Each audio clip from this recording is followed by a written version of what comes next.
à cette occasion. En fait, il y a deux idées qui président à ce voyage. D'abord, on peut dire que, et vous le verrez lorsque vous irez là-bas, si vous y allez, c'est que la Turquie, c'est réellement un des berceaux de l'Europe, avec ses conquêtes, ses défaites et aussi ses mythes. Et puis, également, ce qui est frappant, c'est que la Turquie est au cœur des contradictions entre l'Europe et l'Orient. Hein, c'est le produit des deux cultures. Je rappelle avoir été frappé lorsque je suis allé en Turquie. Quand on veut dire merci à un Turc, on lui dit teşekkür. Et lorsqu'on veut dire merci à un Afghan, on lui dit tachakor.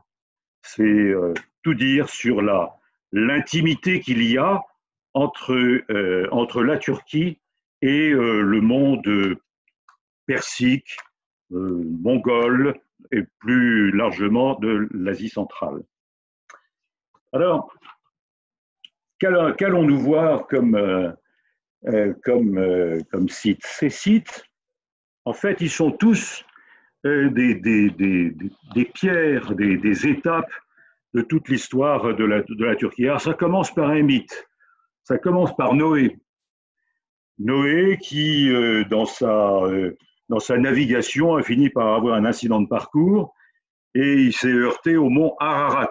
Le mont Ararat, eh bien, il est à l'extrême orient de la Turquie, à la frontière de l'Arménie. On va voir après, tout ça c'est dans le désordre, mais c'est dans l'ordre chronologique. On va voir Göbekli Tepe. Göbekli Tepe, c'est une des premières cités, on va dire, enfin en tout cas c'est des structures architecturales qui ont été façonnées par l'homme, et ceci bien avant les 4 premières civilisations du monde, hein, qui sont, je le rappelle, la Mésopotamie, l'Égypte, la civilisation de l'Indus et la civilisation du fleuve jaune, mais elle qui commence à fleurir à partir de 3000 avant Jésus-Christ. Là, je parle de 10 000 avant Jésus-Christ. Donc, on peut dire que la Turquie est un des plus vieux territoires habités par les hommes. Et puis alors, avec le temps, la Turquie s'est peuplée par l'évasion hittite, des gens qui sont venus de Mongolie en 1800 avant Jésus-Christ, puis ça a été les Grecs à partir de 1200 avant Jésus-Christ, puis les Perses qui installent une sorte de satrapie qu'on appelle également le royaume du Pont. Alors, le royaume du Pont, vous le voyez devant la carte. J'imagine que tout le monde voit la carte que j'ai affichée. C'est au sud de la mer Noire. La mer Noire qui n'est pas noire du tout d'ailleurs. La mer Noire, ça veut dire la mer du Nord, puisque dans cette région-là, les points cardinaux sont colorés. La mer Noire, donc la mer du Nord, est en opposition avec la mer Rouge, qui est la mer du Sud. Hein, ce n'est pas du tout la couleur des mers. Le royaume du Pont, donc, on va le voir donc à Massia, on va le voir à Trébizonde également, ou Trabzon aujourd'hui. Il va vivre sa vie. Ensuite, Alexandre va quitter la Grèce pour un très long voyage qui va le mener jusqu'en Inde. Et donc, il traverse cette péninsule en 331 avant Jésus-Christ. Parallèlement à ça, ou un peu après, la Perse étend son emprise via une de ses satrapies, qui était l'Arménie. Et l'Arménie, on va la voir, on va en voir les effets architecturaux dans la région de Kars, qui est encore une fois sous le nom de Géorgie. car c'est avec la capitale de ce district à l'époque qui est Agni. Et puis ensuite, c'est les Romains qui, à leur tour, envahissent cette zone qui est décidément une zone de passage, un carrefour de l'humanité quelque part. Et n'oublions pas que le cœur du monde à cette époque-là, c'est la Perse, c'est l'Asie centrale, c'est Bagdad qui est la Manhattan de l'époque. Et donc, les Romains vont se ruer vers l'Est également. Ils vont batailler avec Mithridate. Hein, alors ceux qui ont en tête l'histoire romaine se souviennent de Mithridate VI qui voulait se prémunir contre les poisons et qui s'inoculait tous les jours une petite dose infinitésimale de poison, et qui a fini par se suicider d'ailleurs. C'est ensuite César qui, en 47 avant Jésus-Christ, vient conquérir le Pont, et tout le monde s'en souvient, revient à Rome en disant, pour montrer à quel point il avait eu les doigts dans le nez, il s'écrit Veni, vidi, vici. Je suis venu, j'ai vu, j'ai vaincu. C'est donc en Turquie qu'il a eu l'occasion d'éprouver son aisance stratégique. Et puis ensuite, c'est l'Empire byzantin. Là aussi, Rome fait sa ruée vers l'Est et la concrétise. C'est Constantinople, devenu Istanbul depuis, et le christianisme qui prend sa place dans tout ce territoire. Alors on voit évidemment le christianisme en Cappadoce, mais également sur notre route, nous n'allons pas strictement en Cappadoce, mais sur notre route, on verra des témoignages chrétiens. Et d'ailleurs, on terminera notre périple par Antakya. Antakya, c'est Antioche. C'est à Antioche que l'on entend la première fois dans l'histoire de l'humanité le mot christianisme. Ensuite viennent les Seldjoukides. Les Seldjoukides, ce sont là encore des gens venus de l'Est, des gens du Turkestan qui installent leur empire, hein, qui s'étale de l'Anatolie orientale jusqu'à l'Irak. Voilà, ils y prospèrent un certain nombre de siècles. Ensuite, Gengis Khan vient avec de son côté et les croisés de l'autre viennent perturber le jeu seldjoukide. N'oublions pas que l'empire de Constantinople est un empire chrétien, et à un moment donné, l'empire chrétien d'Orient, sentant sa faiblesse venir, fait appel aux frères de l'Occident afin de consolider l'empire oriental de Rome, du monde romain. C'est la raison, c'est l'une des raisons pour lesquelles les croisades se sont lancées. Bien sûr, l'objectif c'était Jérusalem, mais celui qui a convaincu le premier pape de l'époque, c'est le basileus de Constantinople. Le temps passe, les Seldjoukides reviennent. Les Seldjoukides, ce sont aussi des Turcs, hein, et ils ont raison définitivement de l'Empire chrétien en 1453, prise de Constantinople. Imagine que la prise de Constantinople, c'était une épopée incroyable. En fait, Constantinople était devenue par le temps une ville complètement assoupie et moribonde. Donc, ils ont cueilli le fruit quand il était totalement mûr. Et puis, à ce moment-là, depuis 1453, eh bien, c'est l'Empire ottoman qui poursuit sa route jusqu'en 14-18. Et là, il fait partie des gueules cassées de la guerre de 14-18, hein, puisqu'il a fait le mauvais choix, il a suivi le Kaiser, Et puisque quel est le sort des vaincus, eh bien, il a été obligé de désarmer et il a été dépecé dans le cadre des traités de Sèvres et de Lausanne. Et puis maintenant, nous voilà, après l'épisode d'Atatürk, évidemment, qui a essayé, après les traités qui ont considérablement affaibli la Turquie, qui a essayé de redonner un élan à la Turquie en l'européanisant et en la nationalisant. Nous voici maintenant sous l'ère de M. Erdogan, qui, quelque part, instruit sans doute de tout ce passé glorieux, eh bien, a des velléités de vouloir reconstituer l'Empire ottoman. Donc, tout cela, de façon successive, embrouillée, puisque je vous ai cité quelques repères, mais Dieu sait s'ils sont nombreux et Dieu sait si les civilisations, les concepts se mêlent et s'entremêlent. Eh bien, tout cela, vous le verrez, vous le lirez sur les murs. Hein, c'est un voyage pour comprendre la complexité de ce pays et décrypter sa géopolitique actuelle. Voilà, je m'arrête là et je repasse la parole à Gwendoline. Merci à vous pour cette première partie.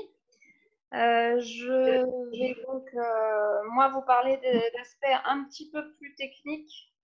Alors, je crois que je n'ai pas la main sur… J'ai rendu l'écran. Ah. Alors, attendez. Ah ouais, pardon. Donc, je vais vous parler des aspects un petit peu plus techniques, donc, à savoir l'organisation du circuit. Donc, c'est un circuit de 23 jours de 5 à 12 participants. À ce jour, il y a déjà 5 participants inscrits fermement. Il y a encore des personnes qui attendaient donc cette réunion pour prendre leur décision. À l'instar de tous nos voyages, les prestations s'entendent tout compris. Donc, c'est-à-dire que les vols internationaux et le vol intérieur sont inclus. Les transports terrestres sur ce circuit vont s'effectuer en minibus. Donc, l'avantage du minibus de bout en bout, c'est que vous aurez tous une fenêtre par participant. Les hébergements dans lesquels nous descendrons sont de bonne catégorie, de 3 à 4 étoiles. Et comme sur l'ensemble de nos voyages, vous serez en pension complète, eau minérale incluse. Le voyage sera dirigé par Jean-Pierre Faber, qui est un fin connaisseur de l'Anatolie, que certains connaissent peut-être déjà pour avoir voyagé avec lui sur le Soudan. Il accompagne quelques voyages pour nous également sur cette destination. Et Jean-Pierre Faber sera assisté de Mehmet, qui est notre meilleur guide sur la région et depuis bien longtemps. Voilà pour ce qui est de l'organisation du circuit. Je vais aborder un sujet un peu plus délicat, mais dont on commence à avoir l'habitude, le Covid-19. Donc, en ce qui concerne la Turquie, les Français sont autorisés à rentrer sur le territoire depuis le 11 juin dernier. Donc, c'est quand même une situation assez stable autant que faire se peut pour le moment. Ce à quoi il faut s'attendre, c'est une prise de température à l'arrivée en Turquie. Et s'il y a un doute, vous serez également soumis à un test PCR. Pour réduire un peu les angoisses éventuelles, nous vous invitons à effectuer, si vous le pouvez ou si vous le souhaitez, un test PCR 72 heures avant le départ. Ça ne vous sera pas demandé à l'arrivée, ce n'est en aucun cas obligatoire. Ce n'est pas une condition au voyage, mais ça peut peut-être vous rassurer vous-même dans l'idée que vous ne serez pas positif à l'arrivée. Bien entendu, le port du masque est obligatoire, que ce soit à l'aéroport Charles de Gaulle comme à l'arrivée en Turquie.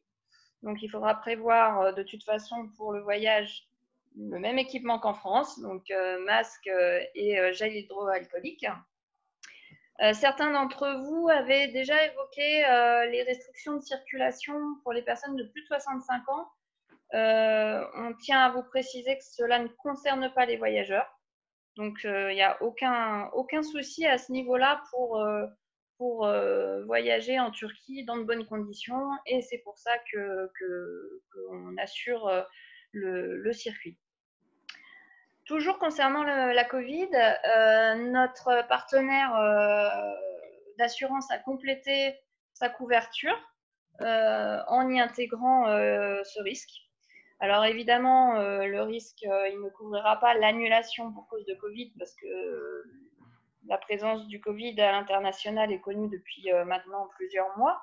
En revanche, si jamais vous deviez être détecté positif à l'arrivée, ils prennent en charge les nuits de quatorzaine. Et puis, bien sûr, après, si jamais vous avez des symptômes sur place, eh bien, c'est comme quand il vous arrive un problème sur un voyage,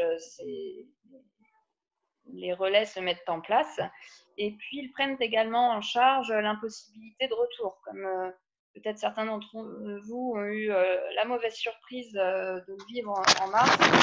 Si jamais la Turquie venait à fermer ses frontières en cours de circuit, eh bien, notre assurance prend en charge les nuits d'hôtel en attendant le rapatriement. Voilà, donc je vais à présent passer la parole à Mehmet, donc, que vous rencontrerez peut-être sur place, puisque c'est lui qui accompagnera le voyage avec monsieur Jean-Pierre Faber. Mehmet va vous parler donc tout simplement de la façon dont la Covid est ressentie aussi sur place, et puis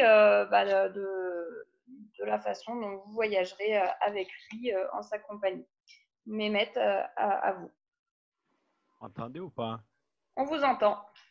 Mais vous ne me voyez pas. On ne vous voit pas, mais on vous entend. Merci beaucoup. Vous avez donné plein d'explications. Il n'y a pas beaucoup de choses à ajouter à part ça. À partir d'Ankara, moi, je vais accompagner le groupe et un copain à nous va les accompagner à partir d'Istanbul. Ankara, à partir d'Ankara, on a un long voyage. Parfois, ça dure longtemps, certains voyages dans l'est de la Turquie. Et à Ankara, on va visiter le musée des civilisations anatoliennes qui est très important. Et on a bien la chance de visiter ce musée des civilisations anatoliennes avant le commencement de notre voyage dans l'est de la Turquie. Parce que, comme Hervé a raconté l'histoire de la région, l'histoire de la Turquie, et on va voir tous les restes, tous les détails de l'histoire des civilisations anatoliennes à Ankara, dans ce musée des civilisations anatoliennes. Au point de vue de Covid, il n'y a aucun problème dans ces lieux, dans ces musées, parce que la plupart des sites qu'on va visiter se trouvent hors des villes où il n'y a pas de monde. En plus, il n'y a pas beaucoup de touristes, trop de touristes dans l'est de la Turquie, dans les musées. Maintenant, il y a les touristes en Turquie, bien sûr, mais ils y vont surtout vers le sud-est de la Turquie, c'est-à-dire Antalya, vers Fethiye, etc. Même, il n'y a pas de touristes, pas beaucoup de touristes en Cappadoce et dans l'est de la Turquie actuellement, et même au mois de septembre, il n'y en a pas beaucoup. Vraiment, ce sera un très bon voyage dans l'est de la Turquie. Et c'est un très bon moment pour visiter l'est de la Turquie ou le sud-est de la Turquie au mois de septembre parce qu'il fait moins chaud et il y a moins de monde aussi dans les sites. Notre voyage, ça va commencer à partir d'Istanbul et après Ankara, le musée des civilisations anatoliennes, et aussi on va visiter le mausolée d'Atatürk, qui est très important. Et notre premier président Atatürk est enterré à Ankara dans ce mausolée.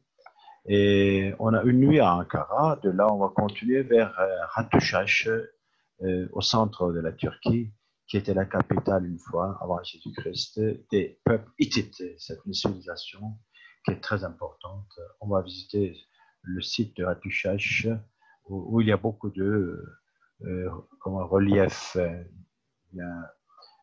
qui ont été faits, les dieux des civilisations hittites sur la roche, etc.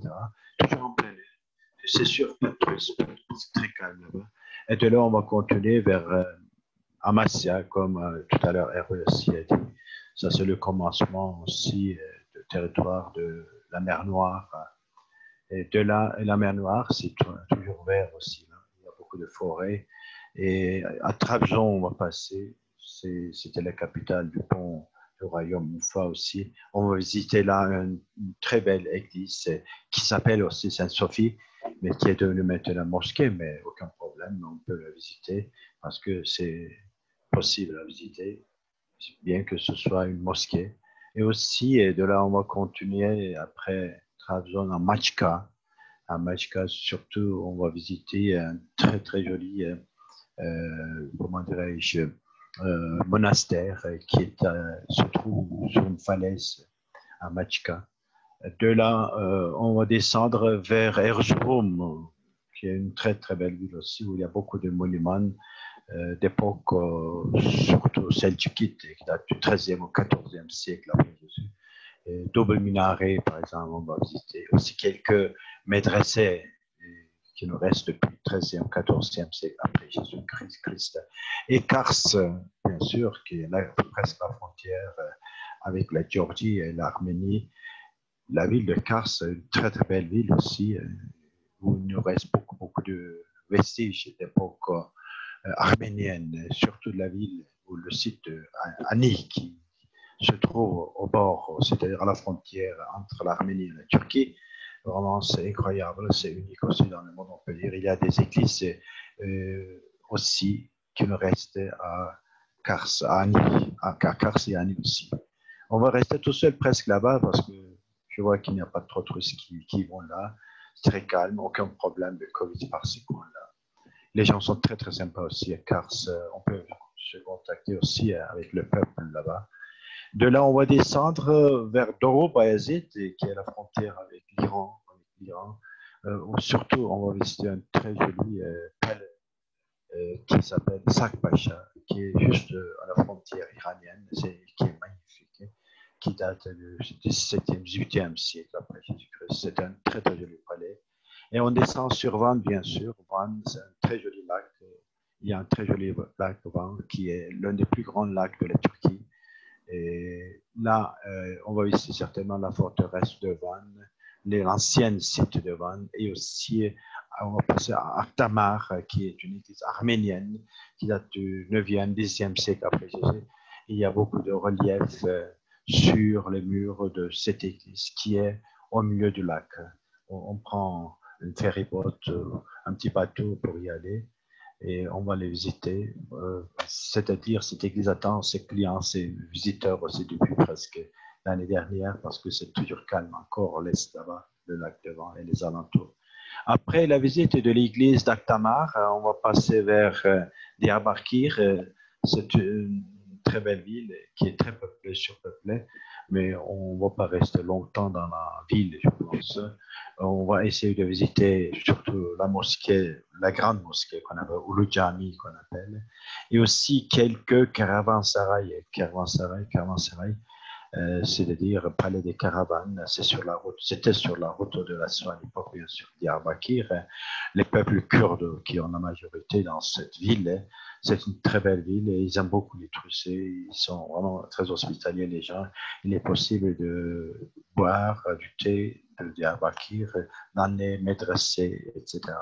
De là, de Diyarbakir, on va continuer vers Mardin. Sur notre route, il y a un très joli pont, très joli pont qui date du 13e, 14e siècle après Jésus-Christ. Et après Mardin, à Mardin on passe. Mardin qui se trouve au sud-est de la Turquie, c'est vers la frontière syrienne.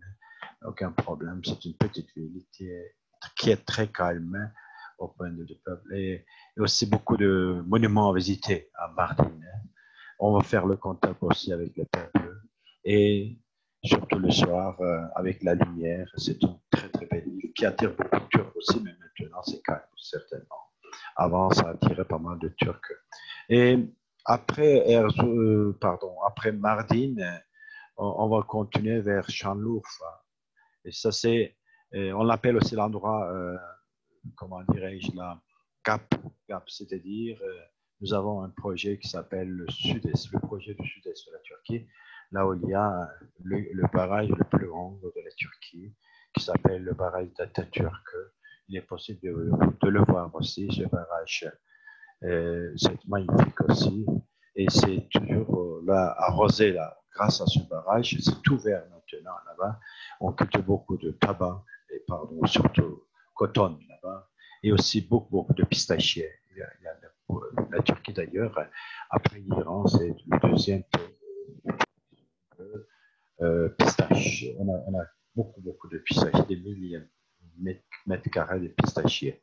Et aussi, bien sûr, olivier, on en a beaucoup par là. Et Şanlıurfa, c'est une ville qui est très animée, surtout le bazar, le bazar couvert, c'est magnifique. Il est possible de voir les gens qui s'habillent différemment. Il y a des Kurdes, il y a des Arabes, il y a des Turcs aussi là-bas.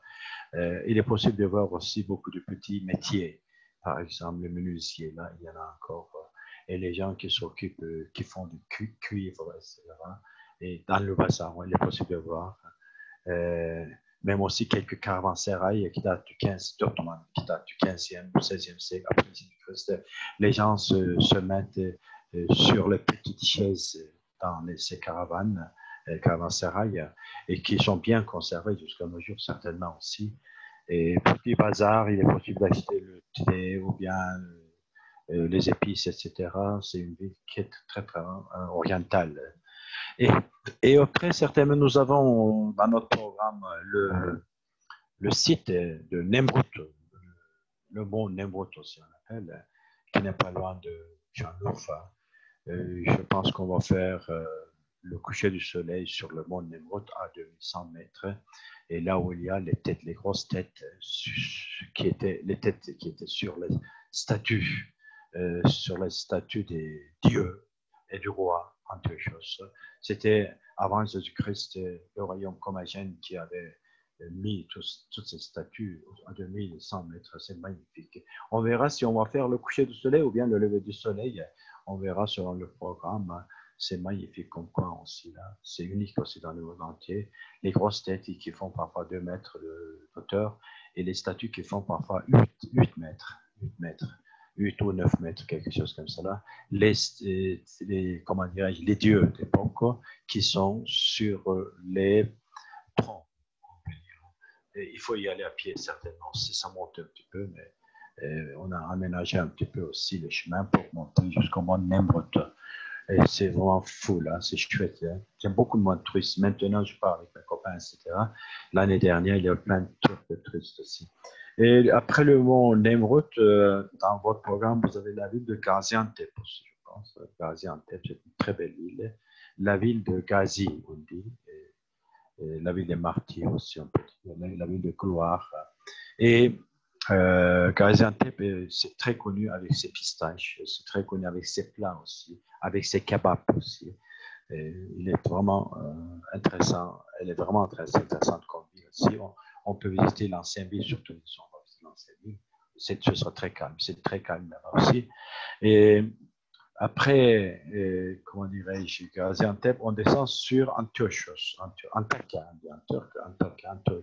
Antioche. C'est une très belle ville qui a une longue histoire, Il y a encore des chrétiennes qui vivent. Il y a quelques églises chrétiennes, orthodoxes et catholiques aussi dans cette ville. Il y a encore des moines qui vivent dans ces, comment dirais-je, dans ces monastères, dans ces églises aussi là. À propos, j'ai oublié de dire à Gaziantep, nous avons une très belle ville et un très joli musée qui s'appelle le musée de Zeugma, ça se prononce. C'est un très joli musée qui a été ouvert il y a presque 5-6 ans, 7-8 ans. Parce qu'on a découvert beaucoup de mosaïques d'époque romaine, qui date du 3e, 4e siècle après Jésus-Christ, dans le site de Zeugma. Zeugma, c'est pas trop loin de Gaziantep, de la ville de Gaziantep. On a fait un très grand musée.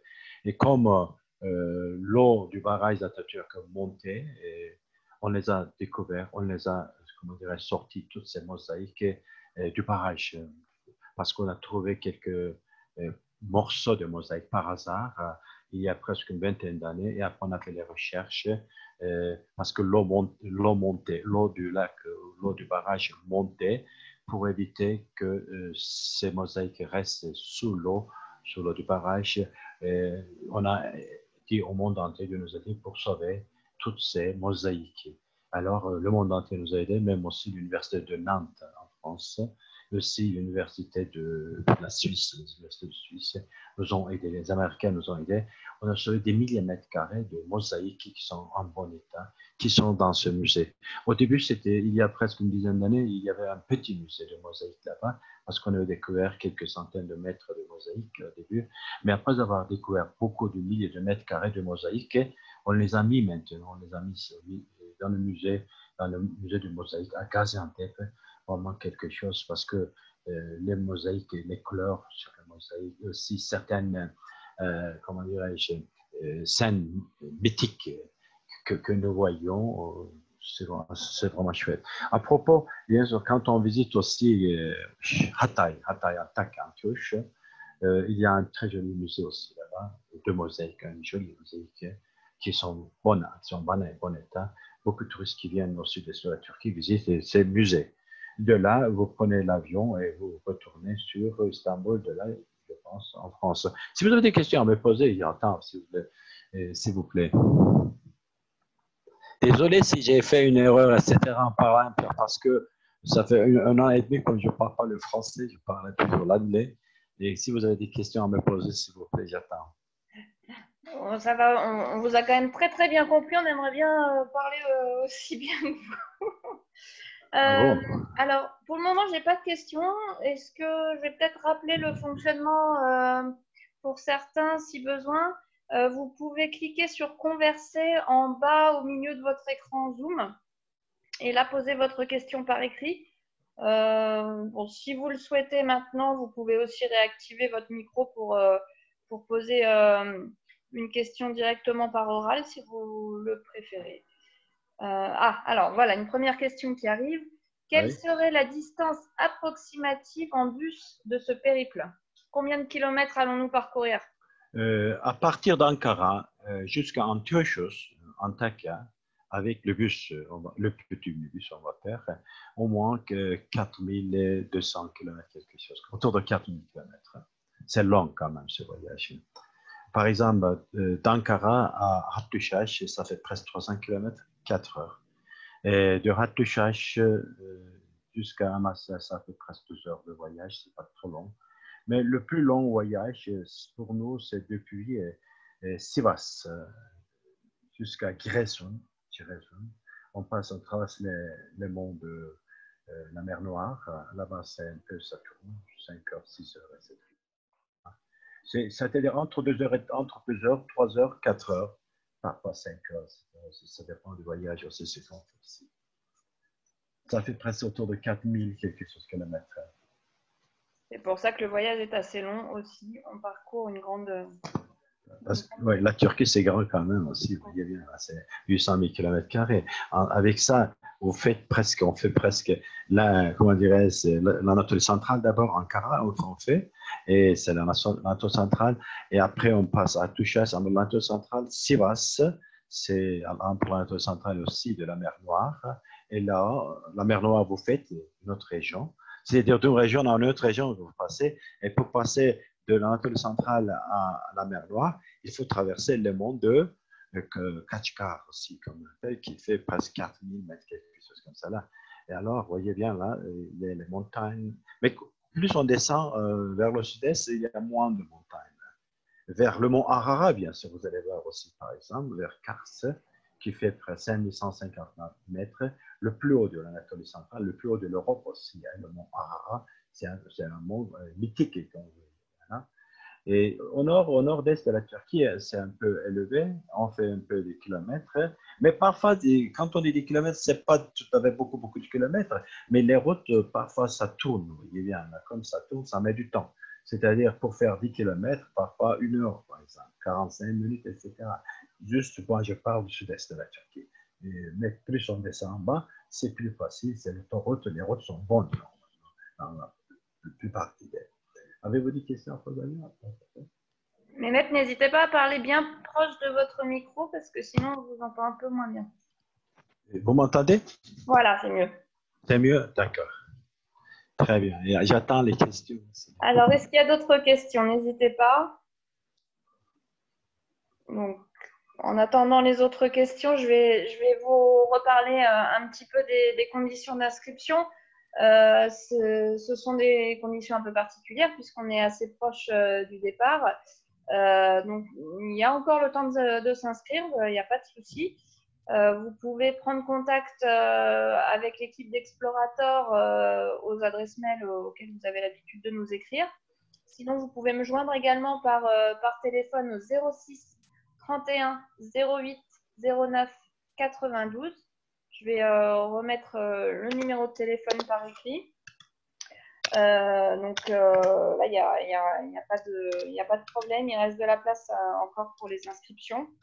Ne tardez pas trop, hein, au-delà de cette semaine, ce sera un petit peu plus compliqué. En ce qui concerne le carnet de voyage, il sera envoyé uniquement par mail cette fois-ci parce que condition de départ proche, donc on n'aura pas le temps de le faire partir par courrier. Est-ce que vous avez encore d'autres questions, peut-être concernant soit l'organisation du voyage, la Covid ou bien ce que vous allez voir? N'hésitez pas. Et il faut prendre les pulls aussi dans l'est de la Turquie, parce que quand on va monter sur Monnemut, etc., en bas il fait plus chaud, mais là-haut, dans la montagne, il fait froid. Les pulls, c'est important, de bonnes chaussures, certainement, de marche ici, là, et aussi les chapeaux, bien sûr, il faut les prendre aussi avec nous. C'est important de le rappeler, effectivement. Bon, eh bien, écoutez, s'il n'y a plus de questions, on va terminer. On va se permettre de vous envoyer un petit formulaire d'appréciation. Ça prendra vraiment au grand maximum 2 minutes à compléter, juste pour savoir, avoir un petit retour de votre part concernant les réunions Zoom, qu'on va sans doute être amené à pratiquer de plus en plus. Vous allez également recevoir d'autres invitations pour des départs à venir. Bon, alors là, vous ne serez peut-être pas concerné si vous partez en Turquie, mais il y a d'autres départs qui commencent à se faire en septembre. Donc, c'est plutôt bon signe. Donc, ça, vous allez le recevoir après la réunion. N'hésitez pas à nous le retourner, c'est important pour nous. Je vais remercier tout le monde, autant nos invités que nos intervenants. Et je ne sais pas si quelqu'un veut rajouter un petit mot avant de se dire au revoir. Sinon, je souhaite. Jeanne, on vous écoute. Je dis bonjour à tout le monde. Je leur invite un agréable voyage en compagnie avec notre guide Mehmet. Vous seriez bienvenus en Turquie. Bon. Eh bien, merci. Ce sera un beau mot pour la fin. Ce sera plaisir aussi pour nous de les voir, nos clients, les Français en Turquie, surtout dans l'est de la Turquie. Bienvenue dès maintenant. Je peux dire un truc aussi pour l'organisation, pour le choix des hôtels.